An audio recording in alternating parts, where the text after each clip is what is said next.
राजधानी दिल्ली में विधानसभा चुनाव अपने चरम पर है और सभी पार्टियों के प्रत्याशी अपने अपने वादों को लेकर जनता के बीच पहुंच रहे हैं। इसी कड़ी में हमारे साथ मौजूद हैं राहुल राय, जो कि समता पार्टी से बदरपुर विधानसभा में टॉर्च के चुनाव चिन्ह पर चुनाव लड़ने जा रहे हैं। और आज हम जानेंगे आखिर किन मुद्दों को लेकर जनता के बीच पहुंच रहे हैं और कैसे जनता को जागरूक कर वोट की अपील करेंगे। तो सर, सबसे पहले आपका स्वागत है हमारे चैनल पर। नमस्कार जी। नमस्कार। तो सर, आखिरकार आप एक युवा हैं और अब तक जो कार्यकाल रहा है बदरपुर में, दो ही नेता थे और कहीं ना कहीं बदल बदल कर राजनीति की रोटी सेक रहे थे। तो इसमें क्या कहना चाहेंगे कि कहीं ना कहीं जो बदलाव की जनता उम्मीद कर रही है वो आखिर कैसे और कब आएगा? देखिए, जैसा आपने कहा कि बदरपुर के अंदर हमारा क्या मुद्दा होगा और जनता किस बदलाव की उम्मीद कर रही है, मैं तो सबसे पहले यहाँ पे ये हैरान हूँ जो यहाँ कैंडिडेट आ रहे हैं वो तो ज़मीनी स्तर पे लोकल मुद्दे की बात ही नहीं कर रहे हैं भाई। अब जैसे मैं अगर बात करूँ कांग्रेस की, तो कांग्रेस के जो हमारे भड़ाना जी हैं, जो यहाँ से हमारे युवा हैं, और मैं उन्हें भी बधाई देता हूँ कि हमारा युवा चेहरा कांग्रेस से उठाए हैं चुनाव लड़ने के लिए। पर मैं उन्हें ये कहना चाहता हूँ कि आप ये मत कहिए कि मेरे पिताजी ने क्या किया, मुझे ये बताइए कि आप क्या करेंगे। आप बदरपुर विधानसभा में आएंगे, आप अगर कल को आपको यहाँ की जनता चुनती है तो आप क्या करेंगे, वो बता ही नहीं रहे। वो सांसद रहे उनके पिताजी वहाँ फरीदाबाद से, और वो बताते हैं कि बदरपुर का फ्लाईओवर उन्होंने बता दिया और बना दिया है, बदरपुर में इतना विकास किया। भैया, जब वो यहाँ थे ही नहीं तो विकास करा कब है? बचपन तो हमारा बीत गया, आज तक हमने कभी अवतार सिंह भड़ाना को यहाँ देखा नहीं है। तो ये झूठ की जो राजनीति है जनता सब जानती है। और बात करें लोकल मुद्दे की, तो हमारा मुद्दा सिर्फ एक है, और वो मुद्दा ये है कि क्षेत्र के अंदर सबसे पहले युवाओं को रोजगार होना चाहिए, हर युवा को रोजगार मिले, और हमारा यही सबसे बड़ा मुद्दा। और जो आज हमारे बदरपुर विधानसभा के अंदर दिल्ली सिविल डिफेंस के लड़के हैं जो आज बेरोजगार हो रखे हैं, जो धरनों में बैठे हुए हैं, उनकी कोई सुनवाई नहीं है। तो इसलिए सबसे पहला मुद्दा हमारा रहेगा युवाओं को रोजगार और नशाखोरी बंद, और क्षेत्र को एक बढ़िया अस्पताल दिया जाए। आखिर आपने अस्पताल की बात छेड़ी है। लगभग 40-50 सालों का इतिहास रहा है। जो नेता लगातार बार बार विधायक पद पर रहे, हालांकि हमें सुनने में आया कि अस्पताल के लिए ज़मीन भी अलॉट की गई, लेकिन बड़े बड़े जो विकास कार्य हैं, अस्पताल, कॉलेज, बस अड्डे, ये सब आखिर क्यों नहीं अब तक हो पाए हैं बदरपुर में? मंशा नहीं है नेताओं की या बजट नहीं था? देखिए, काम करने की नीयत होनी चाहिए जी। जब वो 10-10 करोड़ 15-15 करोड़ और इतने पैसा खर्च करेंगे तो मुझे ये बताइए वो काम कहाँ से करेंगे भाई? वो पैसा यही क्षेत्र के विकास के हिस्से निकालेंगे। अब आज आपको मैं कितने ब्लॉक दिखा दूं, ब्लॉक पास हो जाते हैं जी, 4 गली बनाते हैं, 6 गली छोड़ जाते हैं, और वो 6 गलियों के भी पैसे उसी में ऐड कर लेते हैं। तो ये सब लूट खसोटी तो है। आज आपको मैं कितने ब्लॉक दिखा दूंगा, यहाँ पे क्या कहते हैं, रोडें दबी पड़ी हैं, वो रोड ही नहीं बनी है, वो नालियाँ दबी पड़ी हैं, वो नालियाँ नहीं बनी पड़ी है। आज खड्डा कॉलोनी में चले जाइए आप, वो सारा लेवल नीचे हो रखा है।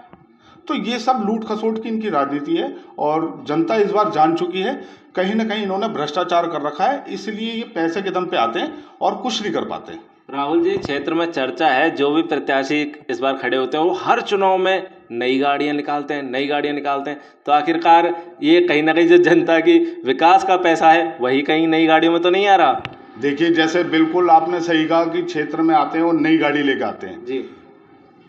अवतार सिंह भड़ाना जी हैं हमारे कांग्रेस से, उनके जो पुत्र लड़ रहे हैं यहाँ पे जी, आज तक वो बदरपुर विधानसभा में मैंने तो कभी देखा ही नहीं। मेरा तो बचपन ही यहीं भी। क्षेत्र में ये भी चर्चा है कि कहीं ना कहीं कांग्रेस को बदरपुर का कोई उम्मीदवार नहीं मिला, तो हेलीकॉप्टर से, पैराशूट से कहीं ना कहीं से फरीदाबाद से बुलाया गया है। तो क्या समझते हैं, मतलब कांग्रेस को पूरे बदरपुर में कोई एक प्रत्याशी नहीं मिला? भाई, कांग्रेस को बीजेपी और आप पार्टी, मैंने अभी भी कहा है, मैं अपने बदरपुर क्षेत्र की जनता से आपके चैनल के माध्यम से अभी फिर दोबारा यही बात कहूँगा कि पार्टियां जो टिकट बेचती हैं वो टिकट नहीं बेचती हैं, वो हम वोटरों को बेच देते हैं कि हमारी पार्टियों की फिक्स वोट है और पैसे वालों को बेच दो।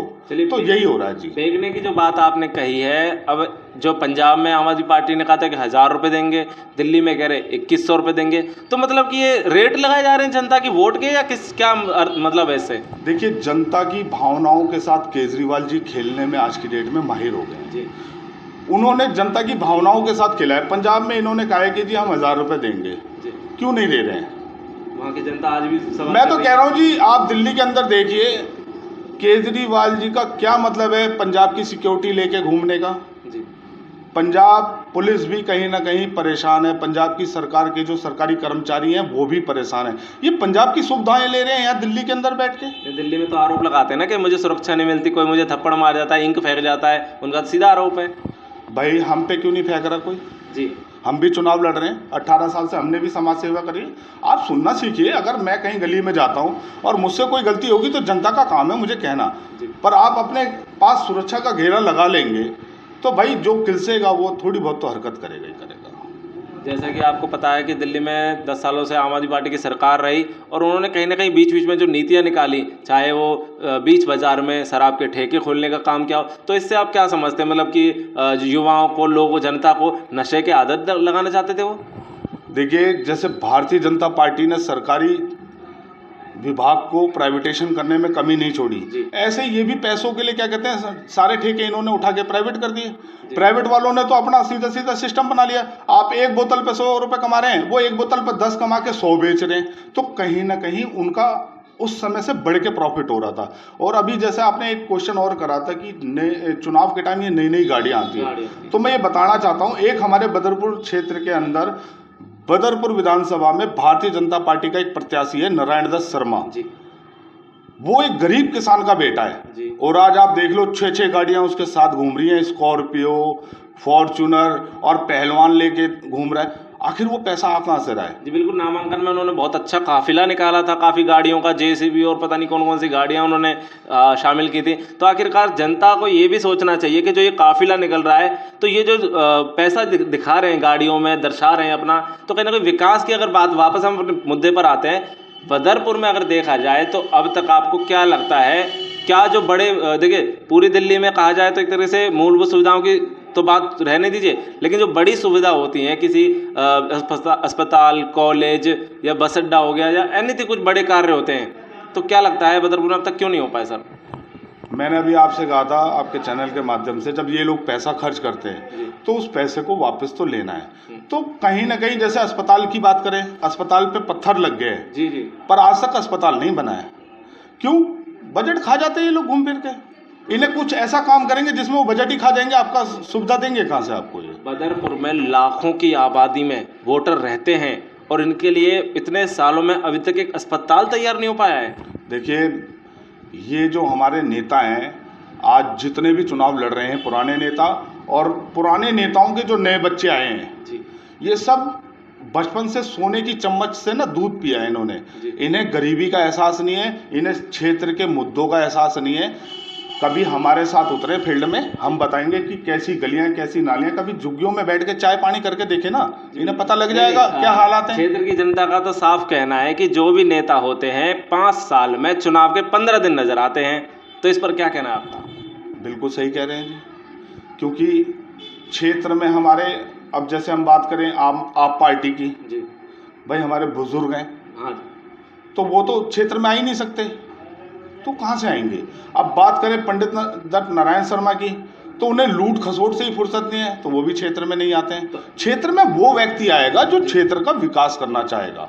चलिए, अब आपसे अंत में बस 2 ही सवाल रहेंगे कि आप बदरपुर विधानसभा के निवासी हैं, क्या समस्याएं हैं जो आपको लगती हैं कि काफ़ी खास समस्याएं हैं, इनका निवारण जल्दी होना चाहिए, ये वक्त पर बताएं। बदरपुर के अंदर सबसे बड़ी समस्या सिर्फ 3 है।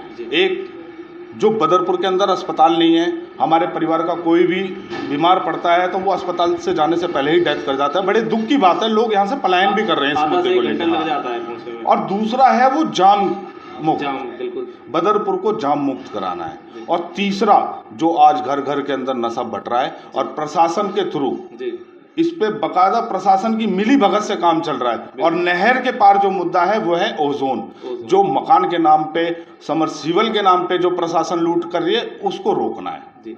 अब अंत में बस ये सवाल रहेगा कि बदरपुर की जनता पिछले कई सालों से जो प्रक्रिया दोहरा रही है वोट देकर किसी एक को जिताने की, तो इस बार आप क्या कहेंगे, जनता किसे अपना वोट दे, किसे अपना प्रतिनिधि चुने? देखिए, मैं आपके चैनल के माध्यम से अपने क्षेत्रवासियों से निवेदन करता हूं, एक बार समता पार्टी से बदरपुर विधानसभा से राहुल राय उम्मीदवार है और आपके बीच में रहने वाला आपका युवा, आपका बेटा, आपका भाई, आपका बहन, जितनी हमारी बहनें उनका भाई आप सिर्फ एक मौका दीजिए, मैं अपने क्षेत्र की जनता को निराश नहीं होने दूंगा। मैंने काम किया है, अपने काम के नाम पे वोट मांग रहा हूं। अगर आज मुझे आप सत्ता में बैठाएंगे तो आप सर उठा के ये कह सकते हैं कि हमने इस बार सही जगह वोट दिया है, किसी खरीद बेच वालों को नहीं दिया है। राहुल जी बहुत बहुत धन्यवाद हमसे बात करने के लिए। तो ये थे हमारे साथ बदरपुर विधानसभा से राहुल राय, टॉर्च के निशान पर चुनाव चिन्ह पर चुनाव लड़ रहे हैं और कहीं ना कहीं बात कर रहे हैं बदलाव की, जो कि बहुत ज़रूरत है। आज बदरपुर विधानसभा में पिछले कई सालों से दो ही नेता लगभग रहे हैं, बदल बदल कर अपनी सरकार चलाई है, लेकिन विकास की बात करें तो आज भी बदरपुर मूलभूत सुविधाओं से भी वंचित है। बात करें क्षेत्र में नालियाँ, सफाई व्यवस्था ठप हो चुकी है और ऐसे में अब जनता एक बदलाव की लहर ला रही है, जिसमें कि देखना होगा कि किसे अपना प्रतिनिधि चुनती है। बने रहें देशित न्यूज़ के साथ, मैं आकाश शर्मा, धन्यवाद।